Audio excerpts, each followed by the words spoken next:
Well, hello, everyone. Thank you so much for joining today's webinar. On behalf of FPSA, we are thankful that you can join us, especially during this time. We have a great lineup today for you. And before I get handed off to our moderator, Nehemiah, let me first introduce myself. My name is Christine Radke. I am a director for FPSA. I direct all our networks. And this webinar is brought to you by our networks. I do have a few housekeeping items first. Anytime during the webinar, you can enter in your questions. There's a question pane. It's probably on the right-hand side of your screen. So you can enter in questions at any time. Also, there's two handouts that you can download. One is the speaker bios, and then the other one is a presentation from Howard Deskin, who is from Web Strategies. After the webinar, you are going to get a prompt to fill out a survey. I ask that you please fill those out for us, because this is how we know that we're providing you with the information that you need. Sorry, you're not seeing my screen, are you? Okay. Sorry about that. You'll get a survey, and it's important for us at FPSA, so we know that we're providing the topics, we're addressing things that you want. And it just helps us enhance our programming that we already have. You'll also get a follow-up email that will have the recording, hopefully, if it comes out correctly. And you'll also get a certificate of attendance. If there's, well, I don't know, maybe some people are just at their home listening to this webinar right now, so maybe you're not in the same room with some other colleagues. But if you are in your office and you have other colleagues that are attending this webinar as well, and each person wants to have their own certificate, just send me an email. Okay. And I have to do my my plug for FPSA. As I mentioned, this webinar is brought to you by our networks. Our networks this is kind of a new program to FPSA.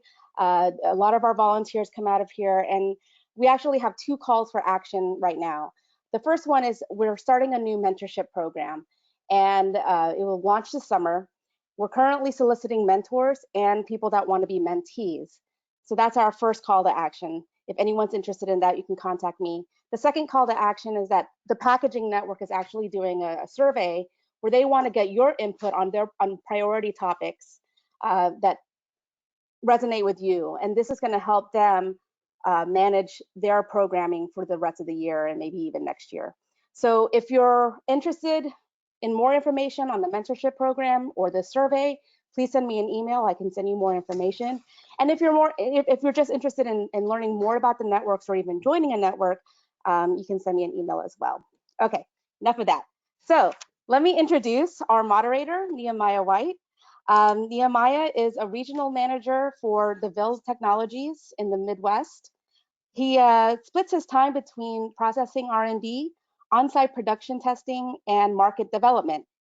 He's also a member of FPSA's Young Professional group, and he serves as our vice chair for the Food Safety Network.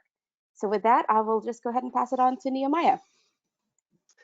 Thank you. I appreciate it. And thank you to all of those of you who have joined us today. We're happy that you're here. And as Christine said, we are looking for a great lineup of content and information today. As you saw in the original invite, our topic for today is transformational digital sales and marketing. Kind of a unique time in our world right now with the last couple of months when most of our traditional sales and marketing roles are largely on hold. And all of us are trying to learn and understand some new avenues to continue to do our jobs. So what we're going to be doing today is taking a look at the shift to digital marketing and sales, and why companies are doing that, what the actual value is in doing that, and not only who benefits from it, but who the players are in it. We'll examine some tips and tricks on how to transform your own sales and marketing teams into a digital structure such as integrating traditional advanced sales approaches. Before we get started, there's a number of you from a number of different organizations on here today. I'd like to put forward just a brief survey that's going to pop up on your screen that will ask, how has your COVID-19 how has COVID-19 impacted your marketing and sales strategies for the year? Um, if you will complete that, that will give us a good idea of, as an audience, what we're looking at.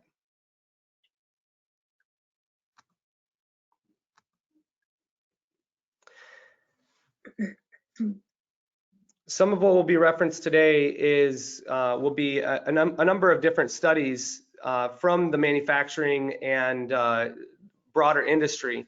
And what we see is there's been some impact. I guess almost half of you guys have been significantly impacted in your strategies for the year, which can be quite a blow on a company. Strategies, oftentimes when we're implementing a strategy for our company, it's not a 1-month strategy or even a week strategy. It's a year-long strategy that affects everything from budgets to staffing to resources for the entire team. So this significant impact on at least half of us who are here says quite a lot. And that's why we're having the conversation today, is that the last couple of months have largely affected a lot of the directions that our companies are going. And we want to get an idea of what companies have done.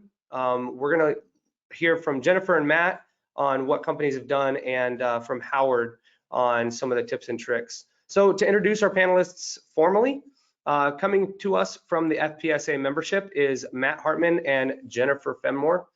Matt is a senior account manager at Blendtec Corporation.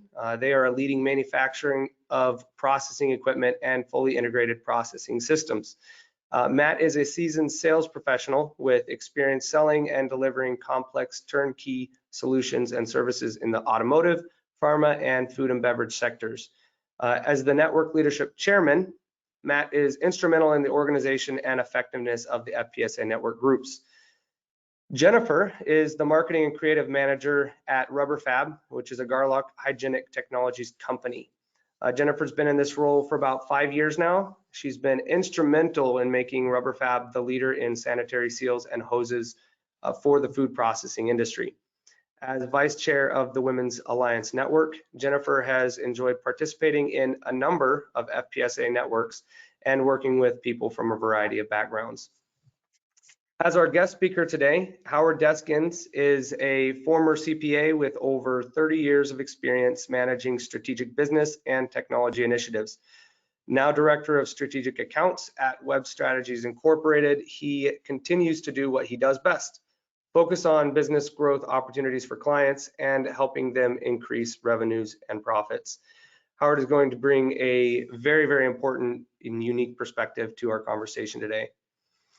As we get started off and kind of settle into our topic, Jennifer, I would like to bring you directly into the conversation and ask you to share with us what your experience at Rubber Fab has been over the last couple of months, with the last couple of months, how this pandemic has affected you, and how past planning and strategy in coordination with adjustments during the last couple of months have affected what you are doing at Rubber Fab. Sure. So as Nehemiah said, I do all the marketing and creative for Rubber Fab. That includes mailers, email blasts, email newsletters, ads, trade shows.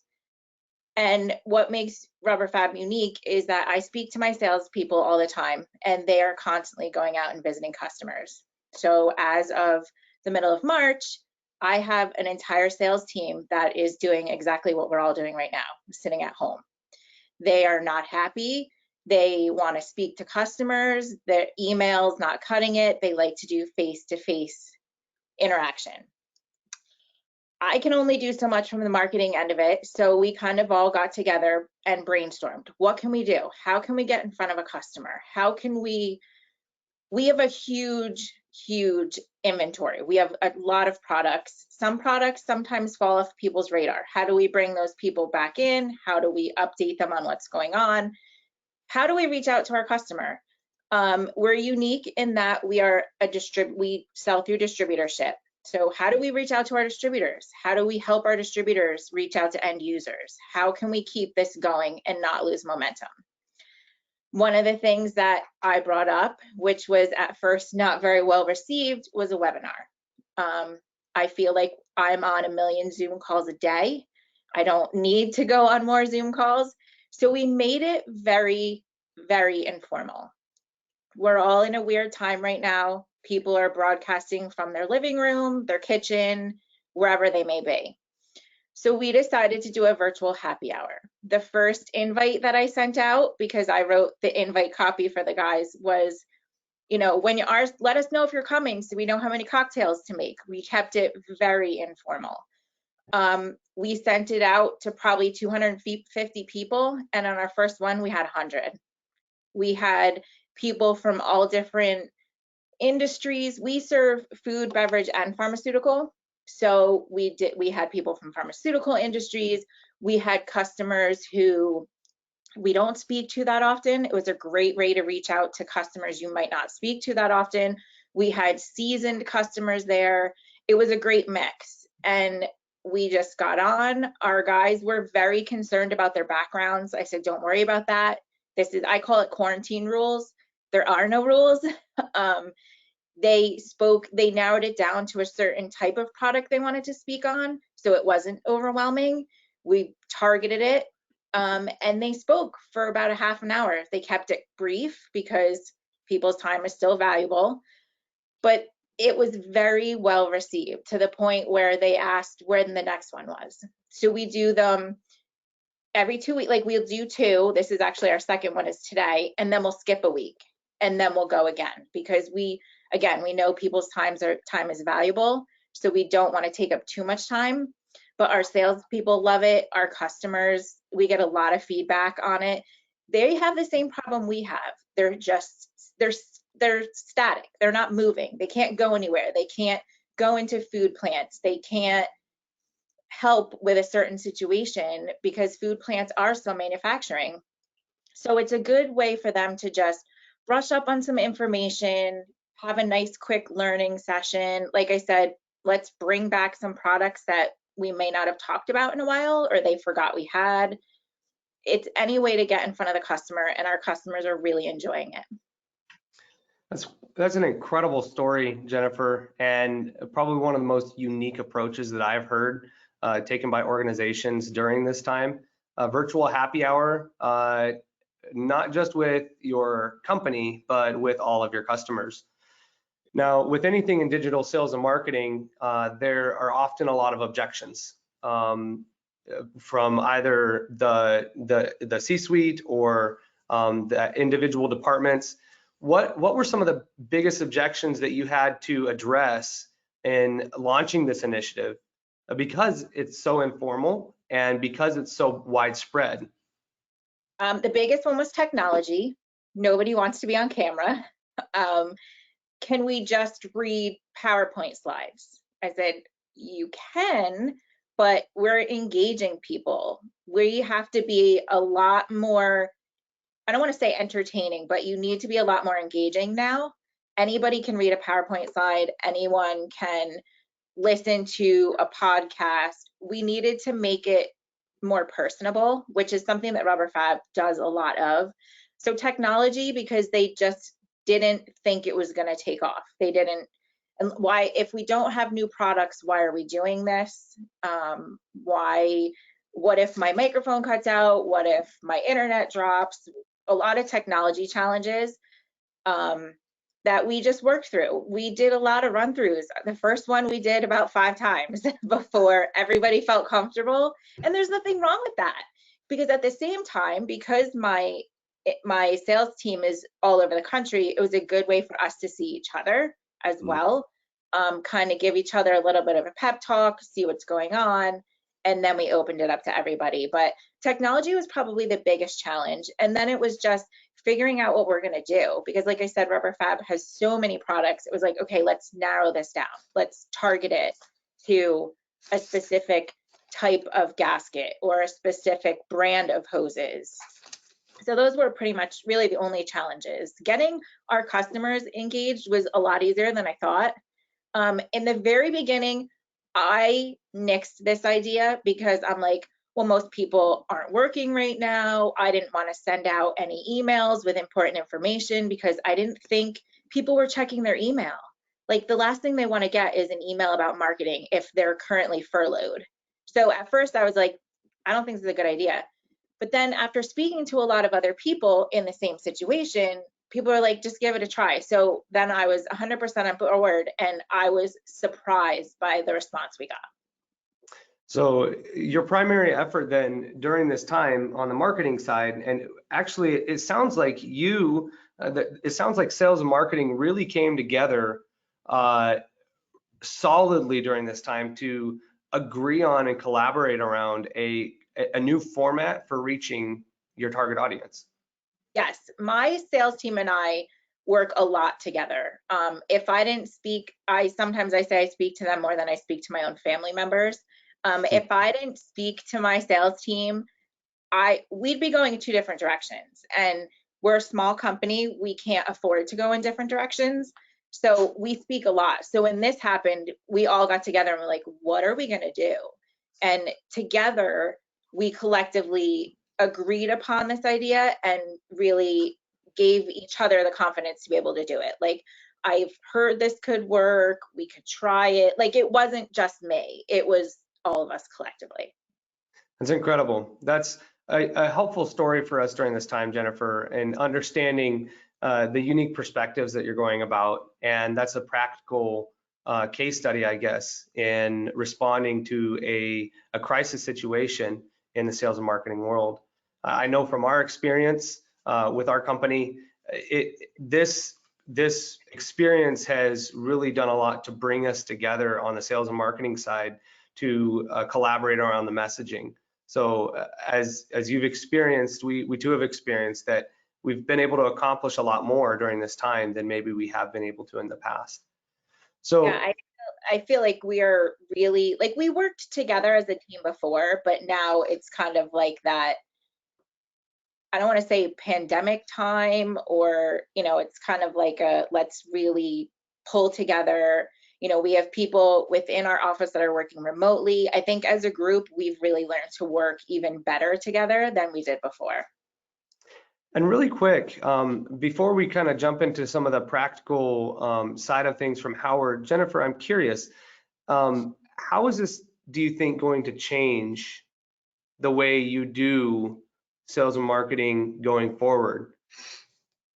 I think it's given our salesmen a lot more confidence, our sales team in general, a lot more confidence to do more digital advertising.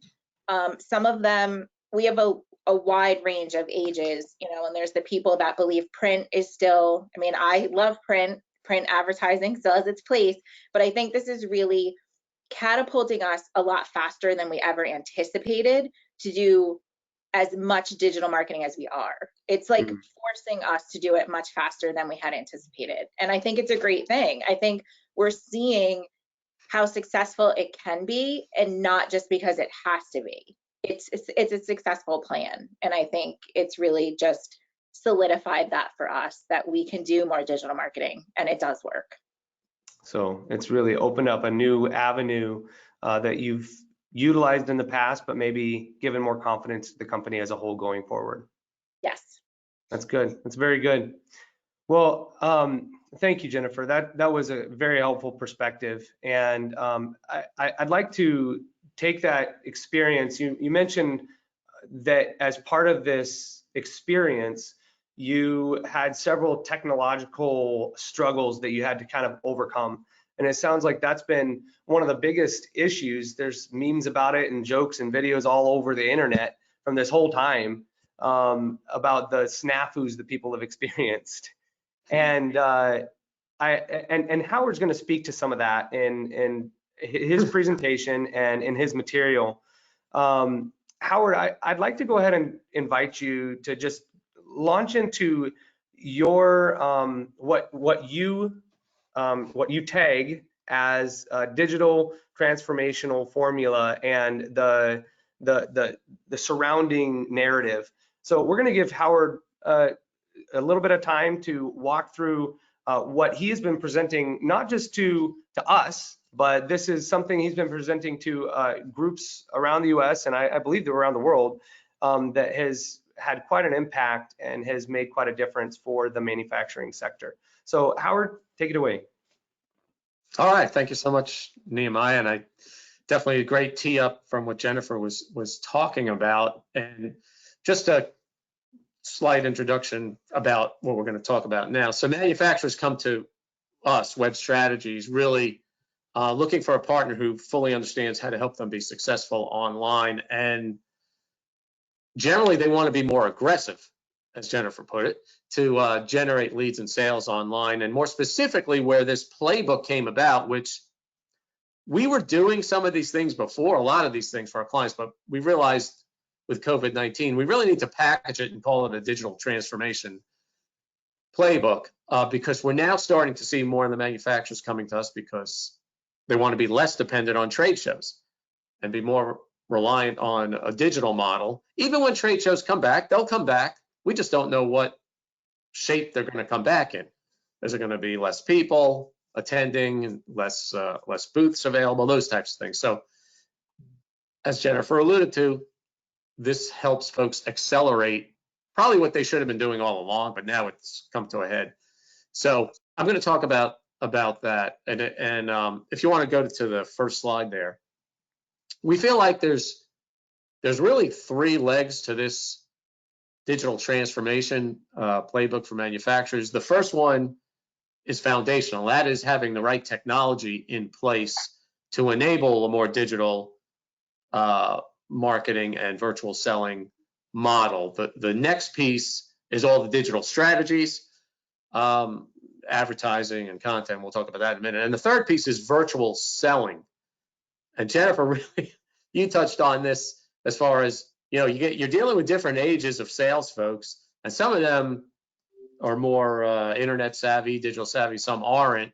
And we're going to talk about what it takes to do virtual selling. Our company has been doing virtual selling for years. I do some of it in my, part of my job here at Web Strategies is to do some of it. So we'll talk through that. But the technology is really the foundation.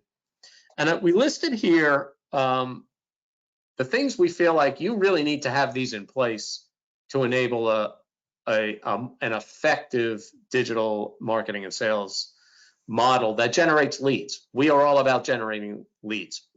And then you have some nice to have. So I'll go through some of these. I won't read all of them, but specifically need to have. So everybody's got a website. We look at, I want to say hundreds, maybe in the thousands already of manufacturer websites out there. They come in all shapes and sizes and flavors and platforms and so forth. But we're basically saying now you have got to have a CMS-based website, and that's a content management system website, not a hard-coded site that you always have to go to a developer to add a product or a part. Something that's flexible, scalable, easy to update, can really showcase your products. And that's the number one thing, in a way that they look good. You can get different images of the product, maybe 360 views. You can put a lot of detail and descriptions about the product, videos, FAQs, warranties, all sorts of things. We're saying pile as much online as you can. So these websites, WordPress, that's a real popular one, used all over the world. Lots of developers are able to code it, easy to update, easy for end users to write articles and blogs and so forth. That's kind of our favorite, but there are others out there, and as well. But certainly, any one that you get should have the ability to add on e-commerce, because that's the next big thing for the B2B world. There are manufacturers out there who they've taken it to the point of their products look good online. You can actually click on a quantity box. How many do you want? Especially for parts. And maybe they don't go all the way to letting the customer pay online. That's fine. They could just submit the order. It goes to the home office. Home office takes care of the actual completing the transaction. Or in some cases, the orders are sent to distributors in that kind of model as well. So, and there's some hybrids, but certainly the platform should have e-commerce capability, because at some point, you're probably going to want to take money online through credit card, especially for parts. If the customer knows what part they need, why not let them do the whole transaction online, just like Amazon lets you do? So that's big there. You know, Shopify is another real nice platform there. There's some older platforms we see a lot of, Drupal and Joomla. They're okay, but they're very developer centric. Developers have to get in there and do a lot of work to those platforms, but they're okay. So anyway, so that's the big one. The next big thing is, two big things are having a CRM, so a customer relationship management system. Many manufacturers use Salesforce. That's a great one. HubSpot's another really good one. There are lighter versions like Active Campaign is one. Other light packages out there, and that's fine. Even, you know, something more than a spreadsheet, because these platforms keep track of your prospects and your customers, all the things that are happening with your prospects, all the interaction between your sales team and the prospects are recorded in the CRM. The CRM can notify the salesperson when a prospect goes back to the database, so that can trigger a phone call or an email. So really important to have that. It also enables you to track what we call deals, or the pipeline, your pipeline. Very important to understand from a forecasting perspective, where is the salesperson progress-wise with the prospect? Did they have a first meeting? Did they have a second meeting? Did they write an order? Where is that? So the organization could do some forecasting on their revenue, what's going to come in. Marketing automation is the last piece. Yeah. Howard, I would ask really quick. I think maybe a question in some minds might be, how have you seen, what are some of the changes that, or things that people have implemented as part of a CRM during this time? So in crisis management, what are specific parts of a CRM that are critical to that digital sales and marketing portion? Certainly, that's a good question. Really just getting your prospects in there in one place. That's been critical, because a lot of sales folks, they've got their own lists, and a lot of times management doesn't know who the prospects are, where they are in the funnel. So having it in one place is critical. And this, using a CRM effectively, really requires senior leadership commitment, and basically laying down the law saying everyone has to use this, because we need to see at a company level where we're at with our prospects, who they are, and so forth. So really I would say that piece. Have everything in one place. Yeah, and there are free or low price versions of HubSpot, for example, $50 a month. There's no reason not to do it now, because cost is not a factor.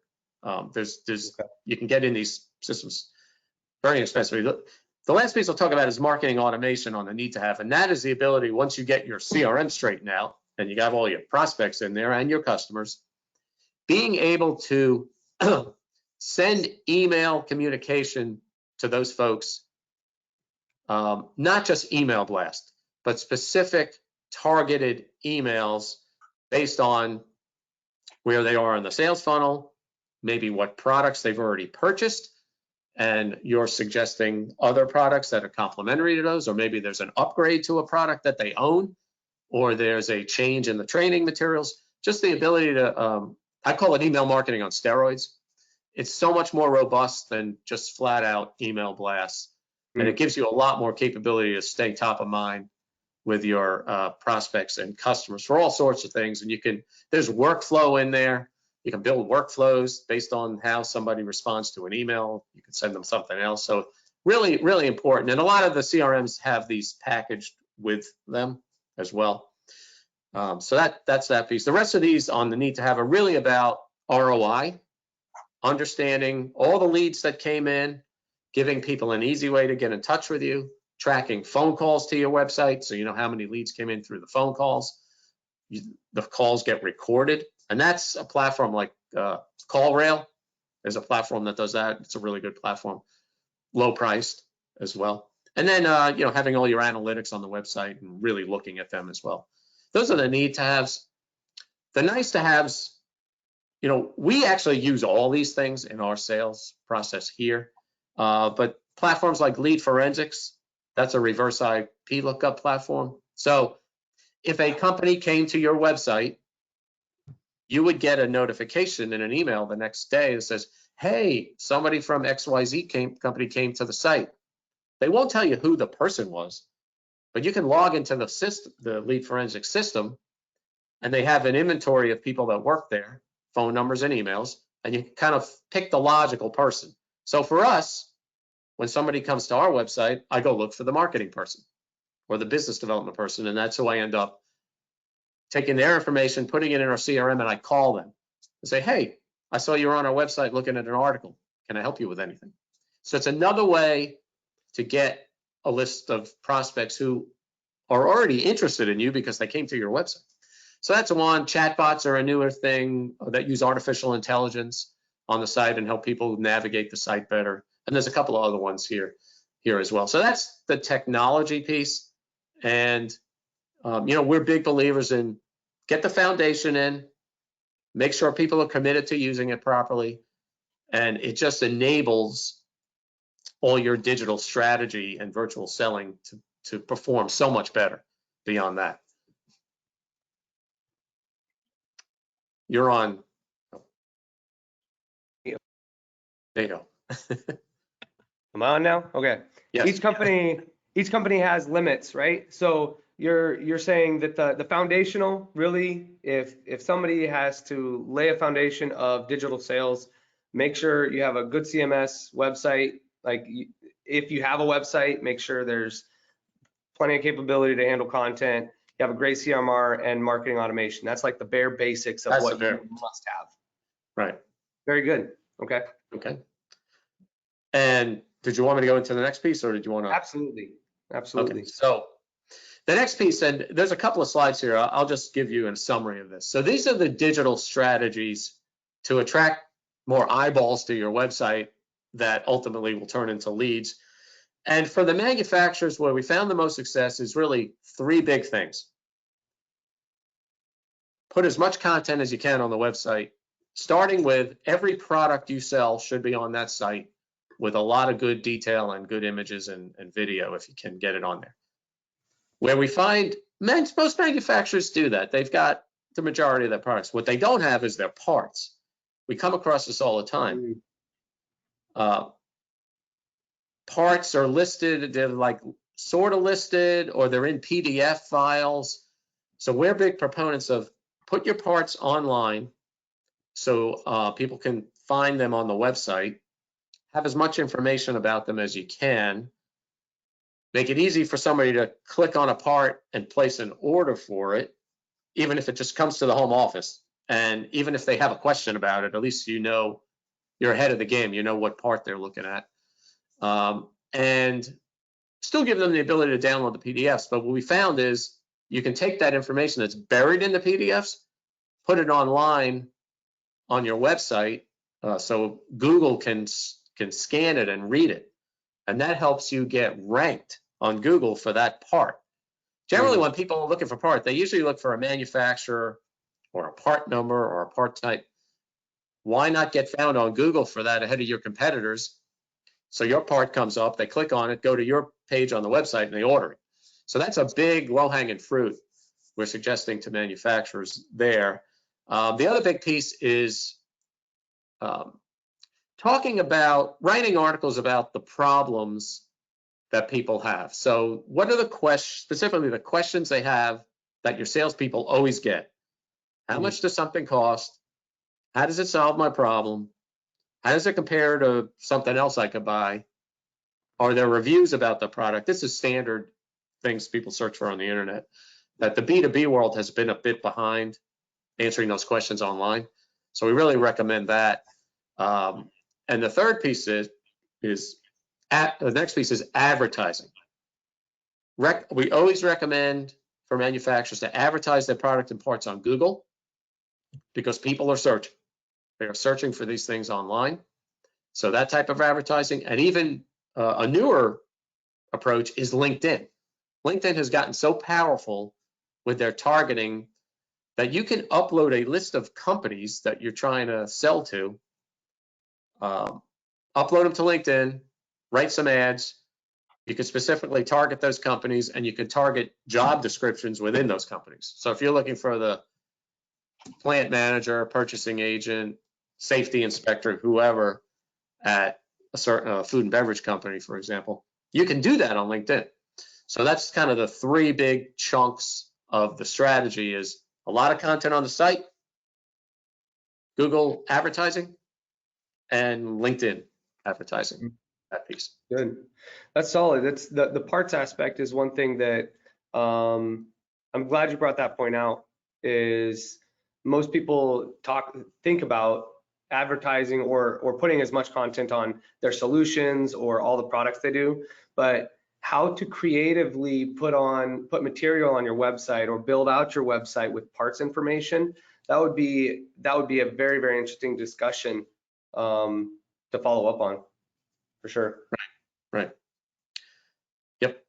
And the third leg of the stool is the virtual selling piece. And I believe there's a slide kind of lower down, Nehemiah, on that. Okay, that would be down on slide 6. There you go. Yeah, and a couple of things we highlighted here. Certainly, most sales folks are used to this. Not a lot like to do it. And that is cold calling. So, even more important today because of not being able to go to trade shows. Although, even with trade shows don't happen every week. So, what do you do in between? So, cold calling is still critical. Have a good script. Have your prospect lists well organized in your CRM as well. Kind of separate them between folks you've never talked to and folks you've talked to but weren't ready to have a further conversation. So those people have a follow-up date. So that's like, we call that the follow-up list, and they get, attention as well. And then your ABM, if you're doing activity-based marketing or account-based marketing, and directly, that's like your top 50 list. These are the top 50 wish list companies I want to get in front of. That's a separate list there. So have your list.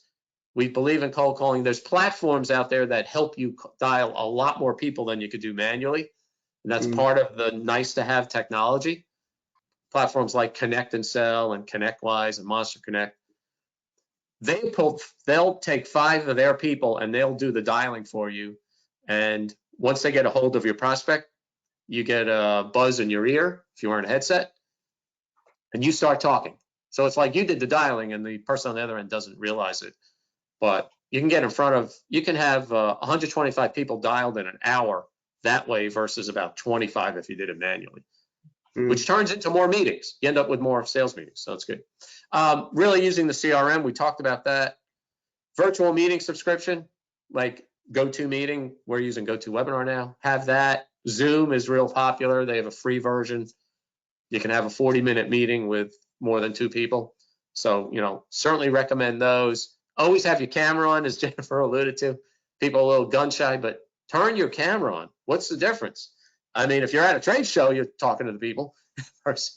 Turn it on. Just, have decent lighting. I have a lamp in front of my computer. I want to get something a little better, but decent lighting. Make sure it's quiet, so forth. Vidyard is a great free plugin to Chrome, for example, Chrome browser. I use it all the time now. I'll record a 30-second to a 1-minute video just sitting at my laptop. That's a preview to the meeting I'm going to have with a prospect. Hey, Joe, looking forward to our meeting in a half hour. The meeting's all about you. We're going to talk about your company and what you're trying to accomplish. You stick that in an email to that prospect and you put the video in the subject line. Those emails get opened at a higher rate than one's just straight text email. So you embed the video. It's real easy to do. Just click the link, put it in there. So that's another thing that maybe folks haven't been doing that they could start doing like right away. And it's free. So we like the free stuff. Yeah. So it's almost like being in front of the client already. I mean, yeah. And you're just utilizing video communication through an email. I like that. That's good. I did 6 today. This morning I did 6 to folks I was following up with at various stages in the sales funnel. Hey, Yeah. just checking in on, we talked about getting back together next week. Here's a link to my calendar. That's the other thing. If you can get a link to your calendar, your Google Calendar or your Microsoft Calendar, whatever, stick that in your email and let people pick when they when they're able to talk to you. It just streamlines what time you want to meet, what day you want to meet. It streamlines that whole thing. So that's another piece there. And there's a lot more of that, but those are kind of the big pieces to it. The big pieces on the generating a cold calling sequence, having an ability to get in front of them virtually through camera. That's good, having the cameras on. Now, for those of you who are listening,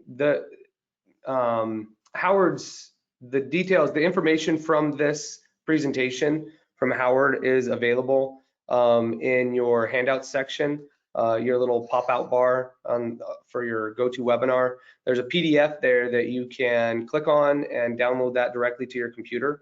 That way you can review some of the information maybe he wasn't able to get to in this on the more detailed side. And some more examples of some of the stuff that he had referenced on HubSpot earlier on.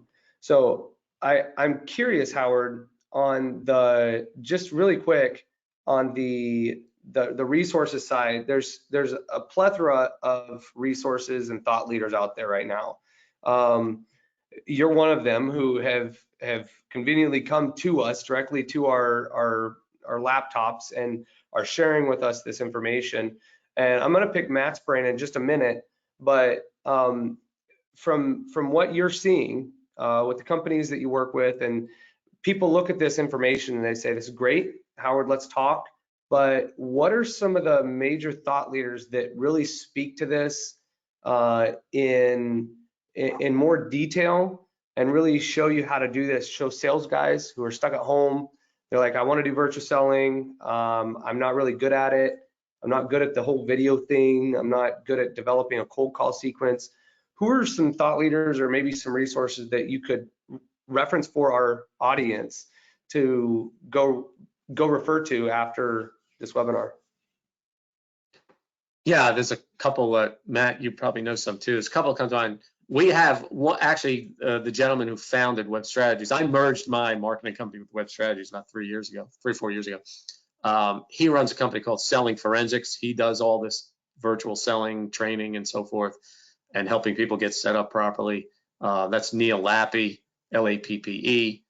Jeb Blunt, I subscribe to his emails. He's really good. He's got a lot of good information there. From the strategy perspective, Marcus Sheridan, he was known as the pool guy. And actually in the recession of 2008, he owned a pool company, wasn't selling any pools. He said, I'm going to start putting all the questions I get from customers on my website. His pool business exploded. Now he does speaking engagements all over the country about digital marketing strategy and virtual strategies. It's just incredible what he's done. I had him as a speaker when I brought a speaker into our chamber here years ago too. So he's another really good one. There's Anthony Iannaro. He's another good one too. But yeah, I can send you guys a list, and then Christine could send it out. Matt, do you have some? Yeah, I have a couple that are my favorite. One of I like Seth Godin. Yeah. He's a pretty good guy. I also like Brandon Bouchard's work as far as just being a thought leader, digital marketing, productivity. To me, Brandon Bouchard is more of just an overall development kind of guy, where from branding yourself to time management to marketing, all of that, I think he has a lot of different pieces to offer. That's good. Oh, Mike Weinberg. Mike Weinberg's the other one. He's all about selling. He's really good. Yeah. Yeah, that's a really good group of thought leaders, I think, Howard. I appreciate that. I see you have a couple of slides. We've got about 15 minutes left. We want to leave about 5-10 minutes for those of you who have questions. You can submit those in the chat section. Christine will bring those to the forefront in just a little bit. But is there anything specific, Howard, that you want to touch on that you really think you want to leave with us before we kind of move on? I want to ask Matt about some of his experience during this time. think he has some valuable insight to share with us. But anything you want to hit on before we move on from this? Just that, we've seen a lot more interest lately in these types of activities and learning more about them. The slides, and I have some survey slides in here that we did to our audience, and the trend is companies are going to invest in digital technology, invest more in online marketing. Those are the trends we're seeing. I think the biggest thing is don't let yourself get overwhelmed. You don't have to slam all these things at that same time. Most of the companies have websites. Just get them in better shape than they are now, and at least to get you through the next 12 months or so. Then you could look at upgrading at some point. We're not big proponents of throwing away websites and redoing them. Take what you got and try to improve it as much as possible until you can't anymore. And then you can go, because that's the big money one right there. It's that website. That's where the big nut is there. The rest of it is time and, a monthly investment. The website's the big chunk. So we would say, try to get as much out of it as you can, but really get more on there. That makes sense. Yeah, so taking your existing resource and utilizing it as best as you can. Now, Christine, I'm curious from the audience, we had another survey that we wanted to put up. And I wanted to wait until after Howard had presented his material, but speaking of your company's move toward digital sales and marketing strategies, I'd like to ask you guys what your company was doing before the pandemic. So prior to the last 2 months experience, were you actively moving toward more digital marketing and sales strategies, or has this pandemic, I guess, forced that conversation to happen? And as you're filling that out, I will go ahead and address Matt. Matt, you and I, we had spoken before, and you had some really good insights and really a unique perspective from the sales standpoint. And I'd love to hear you speak about how this experience has changed or not changed what you're doing on the sales side. Thanks, Nehemiah. Yeah, it's kind of I think you have to start with understanding the situation of behaviors and outcomes. So we're going to be talking a little bit more on a kind of a tactical basis rather than more of the strategic basis. Tactically, understanding the difference between behavior and outcomes.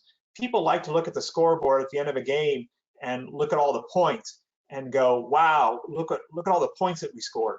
Well, that's really a lagging indicator. That's a lagging indicator of telling you had all the right behaviors before the game. You're getting up at 4 a.m. and training hard every morning, so you were ready for the game on Sunday. So one of the things I want to bring up is making sure that you have your cookbook, is what I call it, your daily, weekly, monthly behaviors that are your behaviors that drive the outcomes. And so has my cookbook changed as we ran into a pandemic? Absolutely. Did I have to adjust my behaviors? Absolutely. But I still stuck to them. And I think as we talked about it a little bit, it gets back to fitness. You just don't get fit one time. You don't go to the gym and get done and you say, gosh, I'm fit. You go, 5-6 times a week, and then you have to maintain it. It's the same way with your cookbook. You keep doing those same behaviors, and if they're not quite working, then you need to make adjustments for it. And some of the things we had to make adjustments for in our behaviors was making sure we had more pre-meetings going into the Zoom call or going into our call with the customer.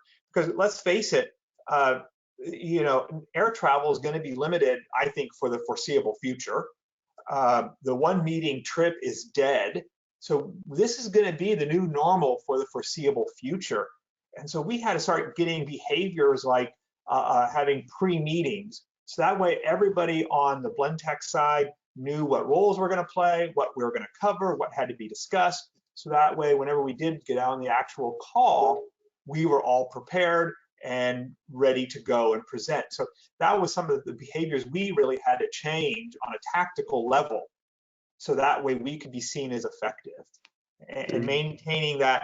And one other thing I guess I want to say is man, it's getting comfortable with being uncomfortable. Everybody, because we're all doing things that are uncomfortable. We're all doing things that aren't normal to us anymore, and just getting comfortable with that and understanding things go wrong.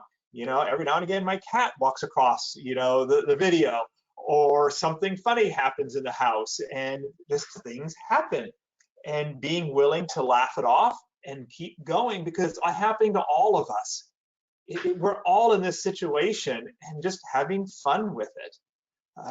That's how I think some of the behaviors I've changed is learning just to have fun with these things, have fun with these problems, and just making sure I'm staying on top of my cookbook, my daily, weekly, monthly behaviors, and just to keep driving the outcome. That's good. And that's, I know Anthony and Reno talks a lot about that. Howard, you mentioned Anthony. He talks about having, he writes in his first sales book, The Only Sales Guide You'll Ever Need. He talks about the 12, 10 disciplines? The 10 disciplines that are needed for sales. And without those disciplines, you're not going to succeed. So what I'm hearing from you, Matt, is that you already had these disciplines in place that I think much of the sales world says, there's I heard a statement, actually, there's an old saying that if you're not selling, drive. So it's easy, or it can be easy as a salesman to look busy. And if you're not selling, you just go start driving and yeah. So that's not an option right now. So then people are trying to figure out a way to put those disciplines in place. And what I'm hearing from you is not really a whole lot's changed. There's been some adjustments here and there, but my question would be, Matt, what did you use to come up with your cookbook? I mean, I get a cookbook from my mom. Nancy's my wife has a cookbook from her grandma. Like, where'd you get your cookbook? It was kind of just over the years of selling, of looking back over hindsight, going, you know what, I've got to make so many dials a day. I've got to work on my most wanted and have my targets who I've got to keep moving on. And then the next piece about it is, and maybe this seems, having a list of who I'm waiting for information on, whether it's an internal information or external, just to have that list. So whenever I look at an account, I can go, I'm waiting on this piece of information. And then I know how to move the ball forward whenever I go back to that account. But to me, it's just over time realizing that I've got to do this. Like, to me, it was dials and focusing on my most wanted. That's good. So experience has really taught you what your formula needs to be. And I think it's going to be unique for everybody in their role. There is no, my cookbook doesn't make sense maybe to somebody else in a different role. But I think it's experience. Talking to mentors, talking to other coworkers of what they found success to look like, and then adapting it to your reality. What I would love to see after this is a follow-up conversation on how to create your own cookbook, essentially. Because you say it's different for each person, and it really is. And it would be interesting to hear from you as a group to understand what are the pieces, the essential pieces, kind of like what Anarino talks about and Weinberg and all these other guys. They talk about essential disciplines. What are those, and what are those supposed to look like for me? So we have one particular, we have time for one question, and I think this question is, everybody's asking this. Everybody's talking about the new normal, and whether or not we have a new normal and how short this is going to be or how long this is going to be. This question really asks it kind of in this way. They said, can you talk about where you will see the future of the outside sales force? Will they be able to call on plants? Will they be allowed in? And do you think it will change the face of what a salesperson historically looked like, characteristic wise? I think that's a very insightful question. Because when we look for an outside salesperson, we have a personality and a characteristic in mind, because they're 100% customer facing. They're physically in front of people, and there's all that, the nonverbal and everything. How do you think this, I guess let's answer that. And I'll start with you, Matt, maybe go to you, Howard, and Jennifer. I'd love for you to chime in with this because you have a lot of interaction with your sales team. How do you think it's going to change what the future salesperson looks like? That's a pretty deep question, isn't it? I think, that's a great question, because what that looks like over the short term versus the long term, it's really, that's what the thought leaders all talk about. But I think the reality, though, is sales we're in a noble profession. We're feeding the world. And I think we can't lose sight of that what we're doing is so important. And I think sales, there's always going to be a need for sales. There always has to be somebody starting that conversation. There's somebody out there making that contact. Now, I think the medium is going to change, right? Instead of driving a car, getting in a plane, and getting to a customer, that conduit has changed dramatically. But I still think fundamentally the conversation stays the same. We still have to engage with people. Is that what we had to do before? We had to interact with people. So we had to do before. We had to solve problems. That's what we had to do before. So in my opinion, a lot is going to stay the same. It's how we accomplish it is going to be different. I think it's all the same skill sets, just delivered differently now. Yeah, interesting. Okay, Howard? Yeah, I would say, I like how Matt put it, feeding the world. You have to think about it that way, because it's a lot of the sales that happen in the world are initiated by the salesperson, not so much by the buyer searching, although that has, certainly changed with Google and all that. I think today or yesterday was very revealing when I think Twitter, the guy that runs Twitter, who also runs Square, said they're not going back to the office. Basically said everyone can work from home. Okay, these tech companies are out there leading the way with a lot of stuff, and that tells me something right there. We can function like this. Look at all the news reporters at home. Look at The Voice last night was totally remote, and they're singing in groups. I mean, the technology is there to enable us. I would say we are in better shape now because more people are able to do what we're doing right now. I think the interaction is going to be better because we're going to be looking at each other a lot more frequently than, I'll see you in Atlanta in January, at IPPE or whatever, or the FPSA show in Chicago, which we were there, by the way. I'm just saying, I really think it's happened in our own company. We see, Jennifer, I'll let you talk now. I mean, you just said the same thing, I think, before, right? Yeah, so one thing that we do when we had to was if a salesperson couldn't get on a plane and be in a plant the next day, or they were getting a group of salespeople together at a distributor and they wanted to do a quick lunch and learn, we'd send all the materials ahead of time and kind of do like a virtual lunch and learn where our sales guy was in the office. He had the same sample. They're holding up, looking at it. We have some plants now that can let people in, but we can't let our salespeople go in. So it's going to rely on technology. You're going to be, I feel like I do more of these things and see myself every day more now than I ever did before this pandemic. I have like 7 or 8 calls a day.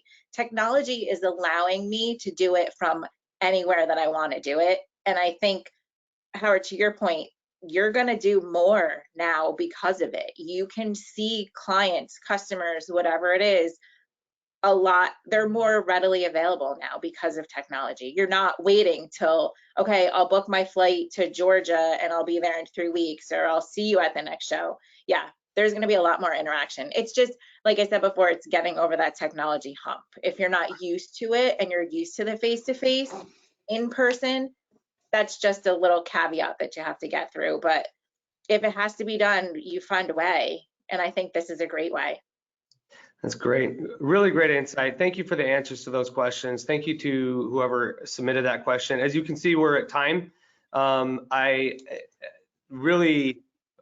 I'm very happy with what we've heard from you, Matt, Jennifer, Howard. Thank you all for joining us, for taking the time to put thought into sharing the content for our audience today. Thank you for those of you who have attended. An hour is precious time in the middle of a week, and we thank you for spending that with us. If you have questions specifically on the information that Howard shared, you can contact Web Strategies. Their contact information is in the PDF that you can download through here, go to webinar, or you can contact us here at FPSA for more information. I think we're going to leave it at that. I think this has been a great conversation. If you have any other questions, shoot us an email, and hopefully at some point in the near future, we'll have a follow-up conversation. Okay. Thank you, Nehemiah. Thank you. Thank All right, you. thank you. You all have a great week. Good luck. Bye.